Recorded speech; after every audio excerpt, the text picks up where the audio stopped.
Good morning to all of you. Today we are going to discuss the post-processing aspects of ceramic matrix composites. But before we start our discussion on the post-processing aspects of ceramic matrix composites, let us first see that what we have already covered in this particular module, because this is the last discussion or last lecture in this particular module on ceramic matrix composites. So in this particular module, our focus was primarily to discuss the details about the ceramic matrix composites with a focus on the processing aspects of ceramic matrix composite. So in the very beginning, we have seen that what is the difference between the ceramics and the ceramic matrix composites, why do we need to reinforce the ceramics, what are the disadvantages of the ceramics which can be overcome by reinforcing them with the reinforcement phase. Then we have seen that what are the various types of toughening mechanisms that are prevalent in case of ceramic matrix composite, and then we focused our discussion on the processing aspects of ceramic matrix composites. So basically, whenever the word composite comes into picture, all of us know that there are two macro constituents that combine together to make a composite material. Now these two macro constituents are the reinforcement and the matrix. So we have to somehow combine the two things together, that is the reinforcement and the matrix, to make a composite material. We have already seen in the previous module that how the polymer matrix composites can be made, and we have seen the processing aspects of polymer matrix composites with the help of number of processes such as resin transfer, molding, filament winding, pultrusion, and a number of other processes. Similarly, in case of ceramic matrix composites also we have seen a number of processes till date. If you remember, in our previous lectures we have seen the powder processing method for processing of ceramic matrix composites, then we have seen chemical vapor infiltration, we have seen slurry impregnation, liquid infiltration, and today our focus would be on the directed metal oxidation process, and finally we will see the post processing aspects of ceramic matrix composites. So basically, if we see the processes that we have already covered in ceramic matrix composite, the reinforcement phase is mostly, or maybe in all the cases, has been in the solid form only. Starting from the powder processing, we have seen that powders of the reinforcement and the matrix are combined together, they are blended together, and finally pressure and temperature may be used to make a composite product. In case of CVI also we have used a preform and then the infiltration or the impregnation of the vapors, gaseous reactants into the preform.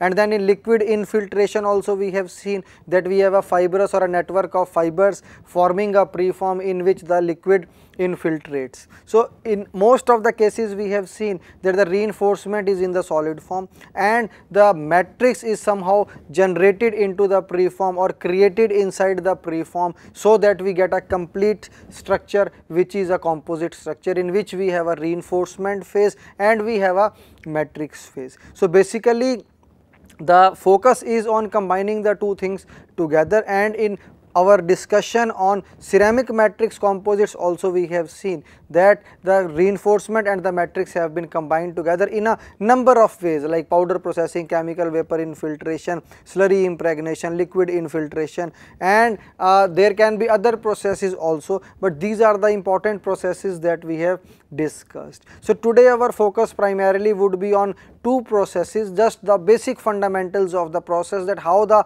process actually takes place, and finally we will conclude this particular module with a discussion on the post processing aspects of ceramic matrix composites. So with this introduction, let us now start our discussion on the basic aspects or the basic fundamentals of the directed metal oxidation process. We will first see the salient points in the form of an introduction to the process, and then we will try to understand the process with the help of a diagram, and finally we will see that what are the salient advantages and disadvantages of the process along with the applications of the process. So let us start our discussion for directed metal oxidation. So directed metal oxidation, basically we can see that the three words are there: directed, metal and oxidation. So directed means that in a particular direction the reaction would take place. The reaction would be for a metal because the metal word is coming in the name, and oxidation means the type of the reaction would be the oxidation reaction. For example, the aluminum may combine with air to form aluminum oxide. So directed metal oxidation means the direction of the reaction, the metal would be there and it would react and it would oxidize to create a reaction product. So this is the basic fundamental definition of the process, that is directed metal and oxidation. So we can now have an idea that what is going to be there in the process, that there is going to be a reaction that would take place and the products of the reaction would be used either as the reinforcement or as the matrix. But as the history goes, or as we have seen in the previous processes that we have already discussed, the matrix is being created or being generated or being formed inside the fibrous preform. So the reinforcement in most of the cases is already in place, but the matrix has been, we can say in a very simple terms, grown into the preform to make a composite material. So in this case also our focus would be on creating the matrix only, and the reinforcement would be in the form of a preform only, which would be created before the reaction taking place. So we would be seeing that what are the various steps involved in the directed metal oxidation. Let us see the introduction of the process. In this we will see the various steps involved in the process. So in the very first step, a preform is prepared. As we have seen in the other processes for processing of ceramic matrix composites, a preform is a prime prerequisite for making a composite material. So the preform is created. In most of the cases we have seen the preform is made up of fibers. Sometimes particles can be used for making a preform, or whiskers can also be used. So the preform is basically the reinforcement that is going into the matrix, or that is being combined with the matrix to make a composite material. So first and foremost we have to generate a network of fibers. It can be continuous fiber or discontinuous fiber or whiskers, which can be used as the reinforcing material inside the ceramic matrix. So first and foremost job is to create a preform, that is first and foremost job is to bring the reinforcement into the picture, and finally we will bring the matrix also into the picture. The reinforcement and the matrix would combine together to make a composite material, and more specifically a ceramic matrix composite material, because this particular module is focusing on the ceramic matrix composites. So therefore the matrix that would be generated would be a ceramic matrix. The fibers also in many cases would be ceramic. So therefore we will get ceramic composite material, in which the reinforcement is also a ceramic material and the matrix is also a ceramic material. So the very first step in case of directed metal oxidation is to create a preform. So in the very first step the preform is prepared. How it is prepared, that we will try to see with the help of a diagram. In case of particulate composites, the preform can be a ceramic green body. Ceramic green body means there can be, because the particles are there in the form of reinforcement, green body means that there would be other additives also. So it would be a green body means it would have a structure, it would have a form in which the ceramic particles will also be there and would be binded together with other additives. So it is also important to note, because if the reinforcement is particulate, the green body or the preform would be different, and if it is a continuous fiber reinforcement, the we can say preform would be of different shape and form. So basically we can see this particular point clarifies that the particulate reinforcement can also be used in directed metal oxidation. So in case of a particulate composite, the preform can be in the form of a ceramic green body. But for the fibrous composites, in which maybe we may be having a continuous fiber, the preform is prepared by filament winding or fabric layup process. So this is emphasizing the creation of a preform, or this particular point is highlighting the creation or fabrication or processing of a preform before the processing of a ceramic matrix composite. So when we are preparing a preform, there are 2-3 important points that have to be taken into account. First and foremost, we have to see the reinforcement, the form in which the reinforcement is being used. If it is in the form of the particles, then we have to prepare a ceramic green body. If it is in the form of a long fibers, then we can use the filament winding process or the fabric layup process. So we can have a continuous preform, we can have a particulate type of reinforcement in the form of a ceramic green body. So first and foremost focus is on the creation of a preform, because in all of the processes that we have seen for composite materials, the focus has been on two important aspects, and these aspects are the reinforcement and the matrix. So right now in this particular slide,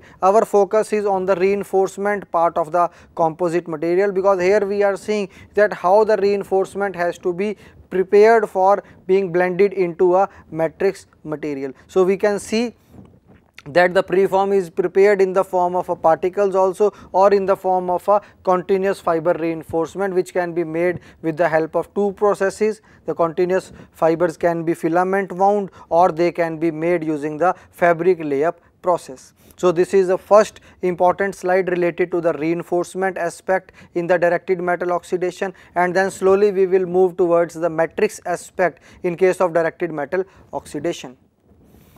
So on your screen you can see a barrier is placed on the preform surfaces to stop the growth of the matrix material. So here also we have prepared a preform, and in this particular preform the matrix would grow, and how the matrix would grow, that we would be seeing with the help of a diagram, but there would be a covering or a barrier that would be placed on top of the preform, so that to restrict the growth of the matrix material. So I am again reading the point on your screen to make it even more clear that a barrier is placed on the preform. The preform we have already generated in the form of a ceramic green body or in the form of a continuous fibrous preform with the help of filament winding or fabric layup process. So this preform is already ready with us. Now we are growing the matrix inside the preform, and for that a barrier is placed on top of the preform. Why a barrier is placed? So that the matrix can grow up to a particular level only. Before going to the next point, let us first revise this particular point, because this is also important. A barrier has to be placed on top of the preform. So a barrier is placed on the preform surfaces to stop the growth of the matrix material. So next point is the molten metal is subjected to directed oxidation. So as I have told in the very beginning, in the start of the lecture itself, that the name of the process is directed metal oxidation. So here we can see the molten metal, the metal part is coming into picture. We have already prepared a preform. Now the metal part is coming into picture. The molten metal is subjected to directed oxidation. So the other two words are also coming into picture, that is the directed and the oxidation. So the name of the process, directed metal oxidation. So the molten metal is subjected to directed oxidation, which results in the formation of desired reaction products on the surface of the molten metal, which grows outward. So we will try to understand this. We will have a preform, and below that we will have the molten metal, which would be subjected to the directed oxidation, and the products or the reaction products that would be formed on the surface of the molten metal would be allowed to grow outward. So when they will grow outward, they will enter into the preform and will form the matrix on the surface of the reinforcement. The reinforcements can be in the top form of fibers or the particles, and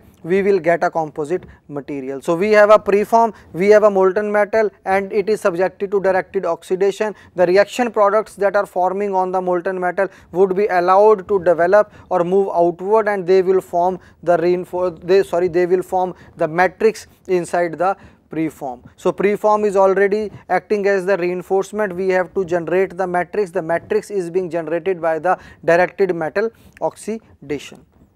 That is the basic fundamental of the process. Now let us see some other points related to the process, and we will try to understand these points with the help of a diagram. On your screen you can see, first and foremost is the preform fabrication. As we have seen in the previous slide, we have to make a preform. This is the preform. We can see this is the preform. Now the next point is the growth barrier. This can be the white line acts as the growth barrier. We have a molten metal which is subjected to the directed oxidation, and the reaction products will form the matrix material. So this is the molten metal. the matrix growth is taking place. Matrix growth takes place in this direction. From the bottom, the matrix will grow into the preform, and finally when the whole preform becomes dense with the growth of the matrix inside the preform, we get a final product, that is a ceramic matrix composite. So again we can understand the process. This is the directed metal oxidation process. Very basic steps are given here. This is a reinforcement in the form of a preform. As we have already seen, the preform can have a particulate reinforcement, or it can have a continuous fiber reinforcement in the form of different layers of fabrics, or we can make it by a filament winding process. So we can have continuous fiber reinforcement, or we can have particulate reinforcement. If it is a particulate reinforcement, we will make a ceramic green body which would be acting as a preform. So basically a preform is ready. Then we make a growth barrier on top of the preform so that we can control the growth of the matrix inside the preform. A growth barrier is put on top of the preform, and once the growth barrier is put, the molten metal is oxidized, or directed oxidation takes place of the molten metal, and the products that are formed are acting as the matrix material for the preform. So we will get a composite material in which we have a matrix also and the reinforcement also. The reinforcement is in the form of a preform, and the matrix is being grown because of the directed metal oxidation. So this is a very simple summary or very simple representation of the process. Again on your screen you can just have a look. Preform fabrication, matrix growth, and finally the final product. Matrix growth is the most important part of the whole process, or the heart of the process, because here only we are combining the two things together. As I have already discussed in the very beginning of today's lecture, when we started this lecture, I have just introduced the, we can say, concept of composite once again, because there may be an audience which is only interested in this particular lecture, that a composite is basically a combination of a reinforcement and a matrix phase, and in combination they give the properties which are not attainable with any of the individual constituents. So basically in all the processes which are used for processing of composites, we have to blend, or we have to combine the two phases, that is the reinforcement and the matrix phase, together. In this particular case of directed metal oxidation, this is the reinforcement, and the matrix is being grown because of the reaction, that is the directed metal oxidation. So this is the important phase where we have the reinforcement in the form of a preform, and the matrix is growing inside the preform to make a dense composite product. So basically the growth of the matrix phase is an important point, and here we have to control the process properly so that we get a good quality composite product. Otherwise there would be some kind of defects or some kind of problem areas that have to be addressed at later stages. So that we will discuss in the subsequent slides, that what are the various disadvantages or limitations of the process. But yes, this process has been found to be suitable for fabricating ceramic matrix composite materials. Now let us come to the advantages of the process. So we can see there are certain advantages. The process is relatively a low cost process because near net shapes of the end product is possible. Now let us see, there are 2-3 important points in this particular advantage. First important point is that it is a low cost process. So we have seen some of the other processes for ceramic matrix composites or for processing of ceramic matrix composites which are high cost intensive processes, because the kind of or the mechanism involved is a high cost mechanism, or it involves sophisticated instrumentation. But in this particular case, no sophisticated instrumentation is required, therefore this is a simple low cost process. So the process is relatively a low cost process, that is one important point. And why it is low cost, there can be other point. One is that the instrumentation or the infrastructure required for this process is not very costly, as I have already highlighted. The second point why it is low cost is because it can be used for near net shapes of the end product. Now what do we mean by the near net?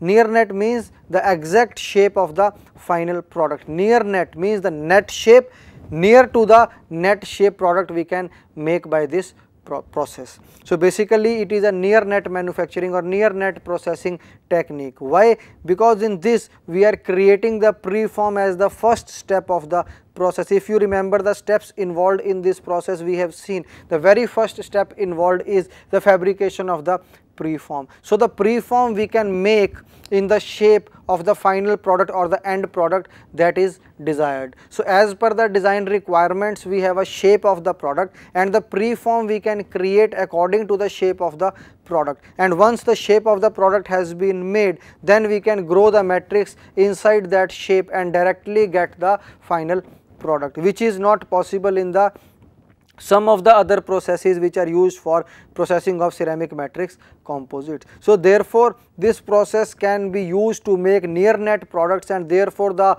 additional processes or the post processing techniques may not be required in terms of machining or rolling or giving it a shape at a later stage after forming a bulk of the material. Sometimes we trim it, remove the material and form it to give a desired shape. So all those secondary processing or post processing processes are eliminated when we are able to generate a near net product, and this particular process has the advantage of producing a near net product. So therefore this is low cost process and least expensive in terms of producing the products, because it is able to generate the near net products, and secondary processing or post processing of composites need not be done if the product has been produced by the directed metal oxidation process. Now the second advantage is that good mechanical properties such as strength and toughness can be obtained. We will see that from where the toughness is coming into picture, because the toughness is related to, is one of the important parameters in case of the ceramics. So we need certain amount of toughness in case of ceramic product and specifically in ceramic matrix composite product. So how the toughness is coming into picture, that we will see. So but one important point to note here is that we get good mechanical properties in case of directed metal oxidation process for processing of ceramic matrix composites. Now what are the disadvantages of this process? There are salient disadvantages, some important disadvantages also. Control of the reaction is very difficult, as the name of the process suggests, directed metal oxidation. So here the reaction is taking place, or the oxidation of the metal is taking place at an elevated temperature. So the control of reaction is very difficult. That is one important disadvantage, because the reaction is acting as, we can say, one of the important sources, or is the important source for the formation of the matrix inside the preform. And if we are not able to control the reaction properly, the formation of the matrix inside the preform or the growth of the matrix inside the preform would not be optimal, or would not be as per the desired requirements or as per the desired specifications, and therefore the final composite product that we will get may not have the properties for which it has been processed or designed. Therefore the control of the reaction is very important, and if we are able to control the reaction properly, we will be able to get a very dense composite product, a composite product which has very good mechanical properties, which has got good toughness and can be used for a variety of engineering applications. So the important point, as I have already told, that there are basically 3 steps involved in the process. First step is the formation of the preform, and second step is the growth of the matrix inside the preform, and the second step is the most important step in the process, because here we have to control the process in the most optimal manner, otherwise we will not get the product according to our requirement. So the important point to control is the reaction, because reaction is the, we can say, backbone of the formation of the matrix inside the reinforcing preform, or the reinforcement in the form of the preform. So the growth of the matrix is important, and that growth of matrix depends upon the reaction, and if the reaction is not controlled properly, we may not get a very good composite product. So again and again the emphasis is on the growth of the matrix inside the fibrous preform. So this is important point to control the reaction properly. Second important disadvantage is that all the ceramic matrix cannot be processed by this process. So different types of ceramic matrix cannot be processed. Maybe we can have a selected matrix materials that can be processed by this process. The technique is very challenging for manufacturing large complex parts. So, if we have a small part, we can grow the matrix in a particular direction inside the fibrous reinforcement, but if we have a very large part, sometimes we may not be able to have a uniform distribution of the matrix material inside the preform, and the quality of the product that we get may not be that good. So, the technique is challenging.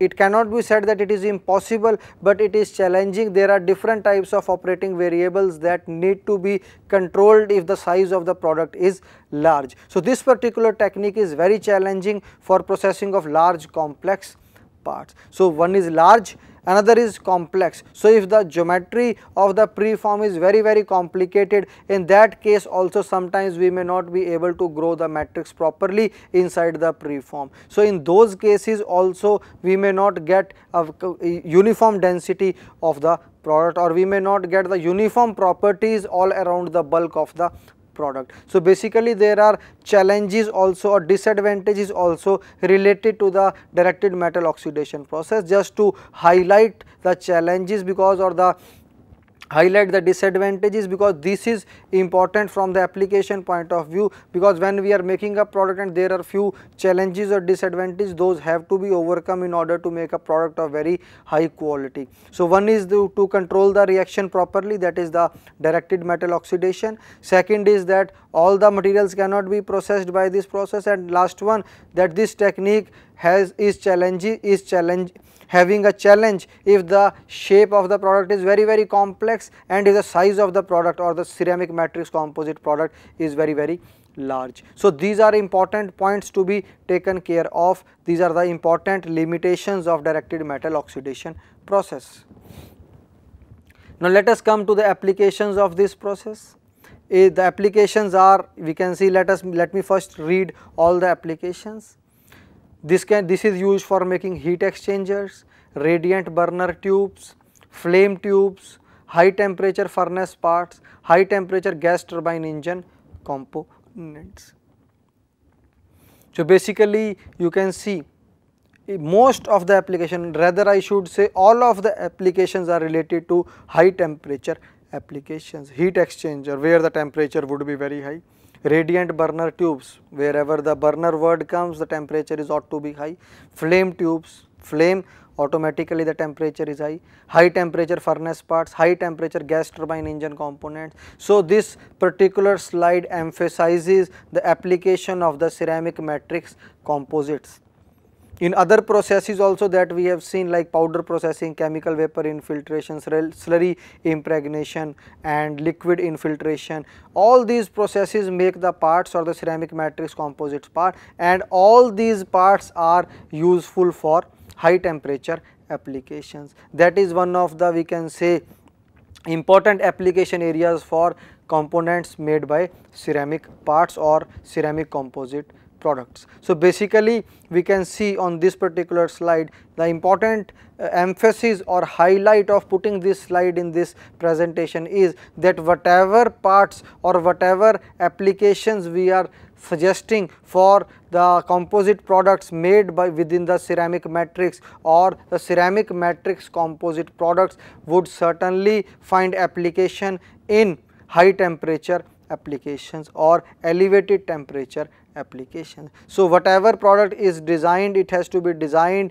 keeping in mind the final requirement or the final application of that particular product, and most of the products of ceramic matrix composites are finding applications in high temperature regions. So, basically we can say that whatever processes we have covered are focusing on the high temperature applications only, and therefore the processes have to be understood with a manner that the product that would be made by these processes would be subjected to elevated temperature, and therefore the process induced properties should be such that they are able to withstand the high temperature applications, because during the processing also some properties would get changed. There would be an interface that would be developing between the matrix and the reinforcement. What should be the strength of that interfacial bond between the matrix and the reinforcement? What are the type of stresses being developed during the processing, which would later on act as, we can say, failure for under the different types of application. So processing induced properties are important to understand when the product would be used for specific applications. But our focus primarily in this particular module is to understand the fundamental aspects, that how the raw materials, that is the ceramic matrices and the reinforcements, are combined together to make a composite product. So we have been able to discuss number of processes. Now we will see the last process for processing of ceramic matrix composites, that is the sol gel processing. We will just see the fundamental of this process or the basic process mechanism and move on to the last part of this module, that is the post processing of ceramic matrix composites. So let us now quickly see the basic mechanism of the sol gel processing technique. In this particular technique, very fine particle size or very fine particles are used as the, we can say, the matrix material. We can have a preform, and in that preform we will impregnate or we will infiltrate the matrix material, which would finally under the, we can say, temperature would form a final or a regular matrix, and we will get a composite product. So firstly from the sol we will get a gel, and the gel would finally take the shape of the matrix on solidification. So let us see with the help of a diagram typical steps involved in the sol gel processing. Very simply we have been able to represent. First is the pouring, that is pour the sol over the preform. Drying, desired density if it has been achieved. If it has been achieved, then we will go for the next step, that is firing. If it has not been achieved, multiple infiltration and drying. So basically this process is quite similar to the liquid infiltration process that we have already discussed in our previous lectures in this module only, that is module 6 on ceramic matrix composite. So in liquid infiltration process also we are infiltrating a slurry or a liquid into the preform. The preform is the reinforcement, and the liquid that we are infiltrating into the preform acts as a matrix material. And this process is similar to the resin transfer molding process that we have already discussed in the previous module on the processing of polymer matrix composite. So in this process also the pouring over the sol, pouring of the sol over the preform, that is the first step, and then the drying takes place, and finally if the desired density has been got, we will stop and finally go for the next step, and if the desired density has not been got, then the multiple infiltrations would be done. So this is a sol gel process. The gel would finally solidify to give us the matrix inside the preform.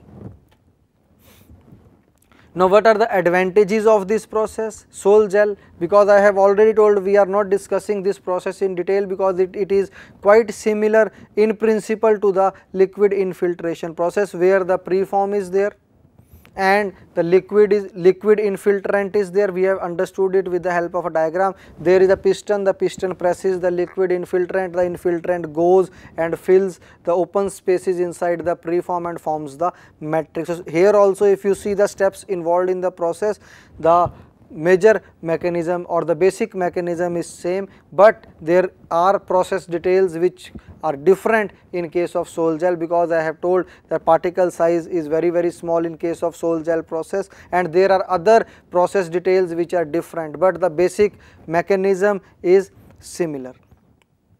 So what are the advantages of this process? Low processing temperatures results in low damage to the preform. So preform, if it is a complete network of fibers, so if high temperatures are there, there can be damage that may take place to the preform, but in this particular case low processing temperatures are involved, therefore minimal damage to the preform takes place.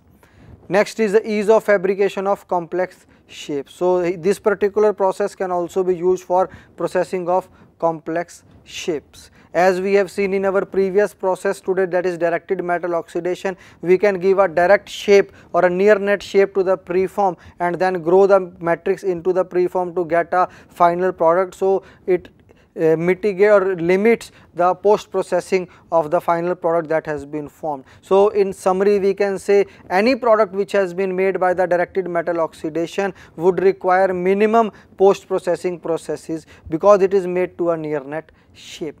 Here also, in case of sol gel processing, there are two major advantages. Advantage number one is the processing temperatures are low, and therefore the damage to the preform is also low, and which is very important, because in the slide that we have seen related to the applications of the ceramic matrix composite product, if you remember, we have seen most of the applications are high temperature applications, and there I have told that the processing related properties should not affect the performance of the ceramic matrix composite product in service, which means this important point is related to that sentence which I have emphasized again and again, because if the fibers would get damaged or the reinforcement would get damaged during the processing, then when this product with damaged preform or damaged reinforcement would be used in actual application, there is ought to be a deterioration in the performance of the product. So therefore,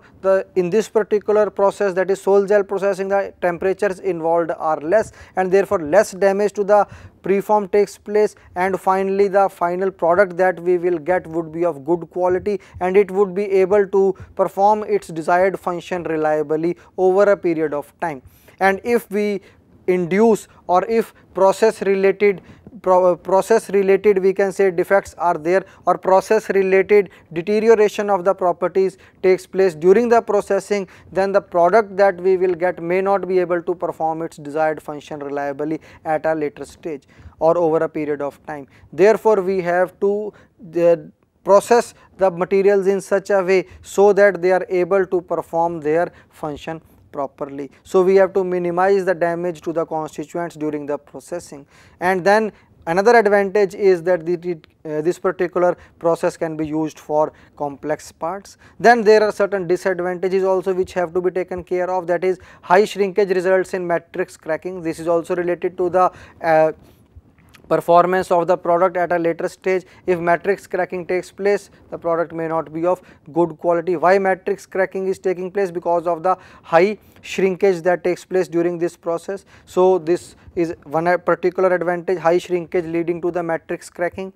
Next is low yield, which requires repeated infiltrations to increase the density of the matrix. As we have seen in the 3 or 4 steps which were there in the process, that if we are not able to generate the adequate density, then we have to do multiple infiltrations, and therefore this process is a slow process. So the low yield, which requires repeated infiltration or multiple infiltrations in order to increase the density of the matrix. And if we are not able to make a dense matrix, the final product may not be of the desired mechanical properties. So therefore, in many cases multiple infiltrations may be required in order to generate a matrix of adequate density. So these are some of the important disadvantages related to the sol gel processing technique of ceramic matrix composites. Now coming on to the major topic for today's lecture, that is the post processing of ceramic composites. So 4 major class of post processing techniques are there.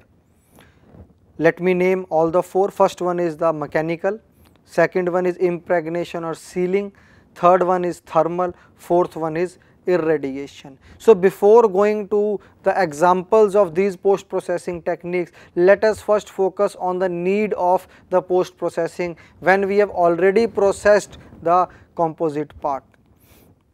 If you see, by now we have discussed at least 4 or 5 different processing techniques for ceramic matrix composites. To name them, we have seen powder processing, we have seen CVI process, we have seen slurry impregnation process, we have seen liquid infiltration process, we have seen directed metal oxidations, and the sol gel processing. So all these techniques would give us a ceramic matrix composite product.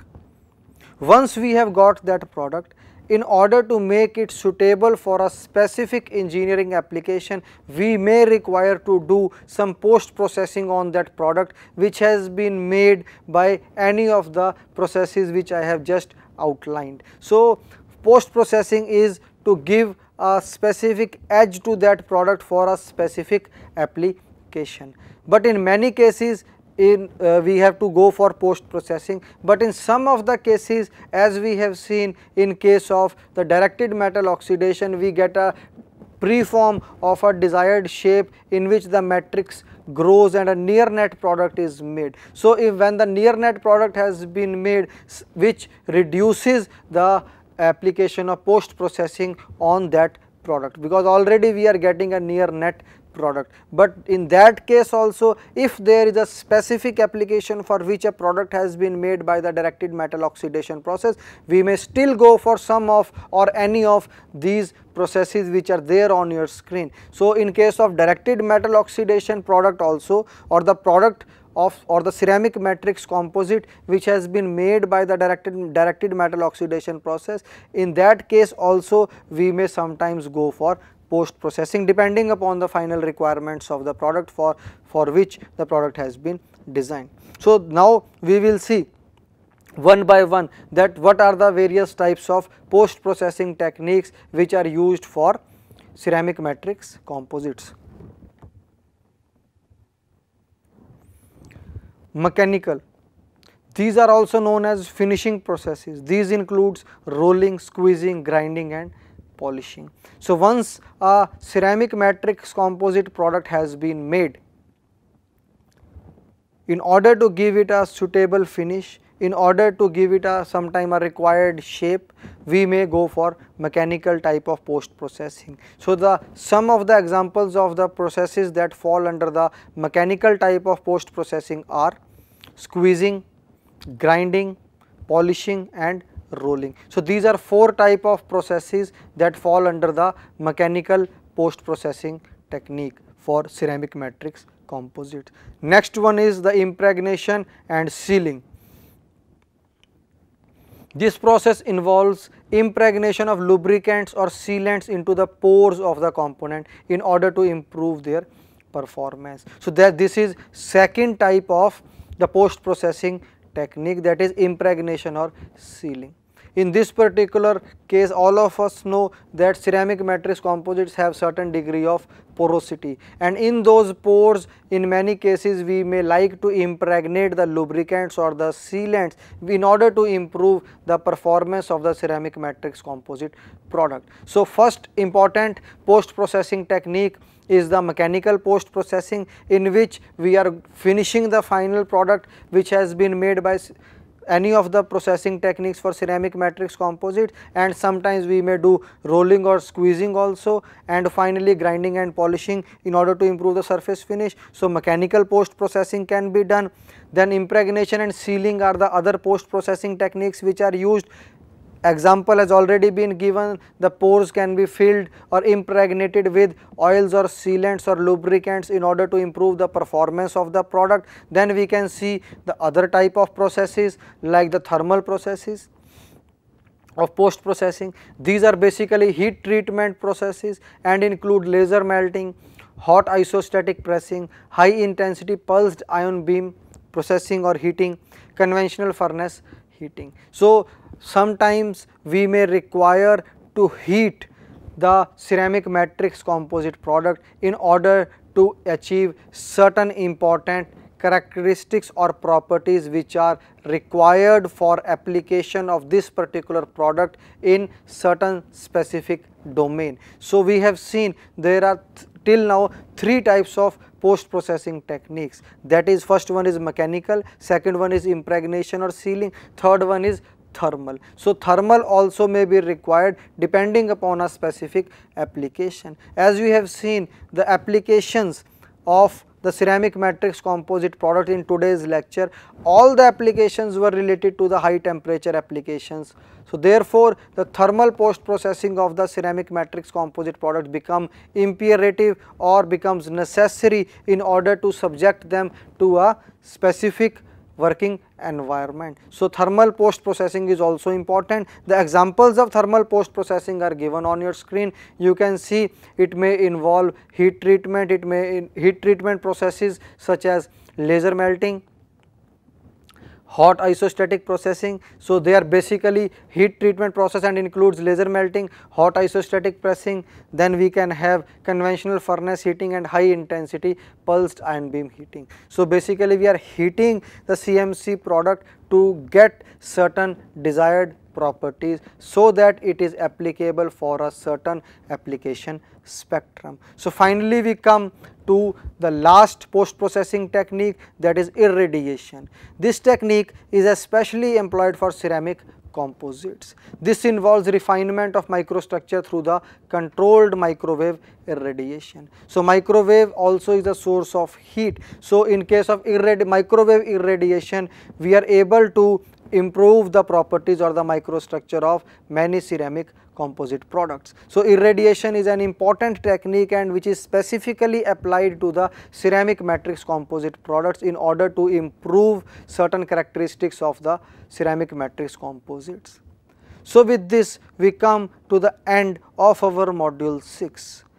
In our final module, that is module number 7, our focus would be on the secondary processing techniques for various types of non-metallic materials, in which we may see the machining of polymer matrix composite, joining of polymer matrix composites, and in many cases some post processing techniques related to the ceramic products also. So today we are ending our discussion in module 6 on the post processing of ceramic matrix composite products, and finally we will start our discussion in module 7 with the secondary processing techniques for different types of materials. So in today's lecture we have seen the two important techniques for processing of ceramic matrix composites, that is the directed metal oxidation and the sol gel processing, but very few fundamental aspects of sol gel processing only we have seen, and also we have seen 4 important post processing treatments that are given to the ceramic matrix composite products in order to give them certain specific characteristics and properties to make them applicable in certain defined application areas. So with this we come to the end of module number 6. Module number 6 has focused on the ceramic matrix composites. We have focused on the mechanical properties of the ceramic matrix composite, the fundamental aspects of the ceramic matrix composite, and finally the processing aspects of the ceramic matrix composite. And we have seen different processes which are used for processing of ceramic matrix composites, and in today's lecture we have seen some important post processing treatments that are given to the ceramic matrix composites in order to improve their application spectrum. Thank you.